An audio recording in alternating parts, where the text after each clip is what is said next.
Hello అండి, నమస్తే. శనగ పంట ఫస్ట్ టైం అండి. నేను ఎప్పుడూ ట్రై చేయలేదు, ల్యాండ్ని అలా వదిలేస్తున్నాను. ఫస్ట్ టైం శనగ పంట వేశాను. కాయలు అయితే చాలా టేస్టీగా ఉంది. కదిరి K6 కాయ అంటారు దీన్ని. సో అది వేసాము. ఈరోజు ఇది అయిపోయిన తర్వాత ఈరోజు రేపు 2 రోజులు 3 రోజులు కూడా పడుతుంది శనగ పీకేదానికి 3 ఎకరాలు. అలా పీకిన తర్వాత దాన్ని మళ్ళీ కోసి 2 రోజుల్లోనే మూట్లకి వేసేస్తారు. సో ఈ ప్లేస్ని అయితే నేను నాటు కోడిగుడ్లు తినడానికి, సో నాటుకోళ్ళు అండ్ మా ఇంట్లో చాలా సంవత్సరాల నుంచి పావురాళ్ళు ఉన్నాయి. ఆ పావురాళ్ళని తీసుకొచ్చి చిలుకలు ఉన్నాయి. ఆ చిలుకలు తీసుకుని వచ్చి ఇక్కడ పెట్టేస్తా. ఏమో నా నోట్లో సడన్గా పావురాలు వచ్చాయి, పావురాలు కూడా పెడతానేమో తెలియదు.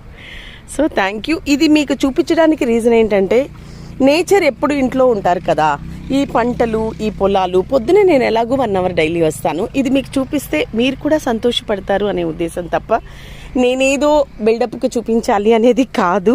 ఇది కూడా నేను ఎందుకు చెప్తున్నాను అని అంటే, మీరు నన్ను అర్థం చేసుకుని అభిమానిస్తారు కాబట్టి చెప్తున్నాను. Thank you so much and this is శివస్ మనూరి.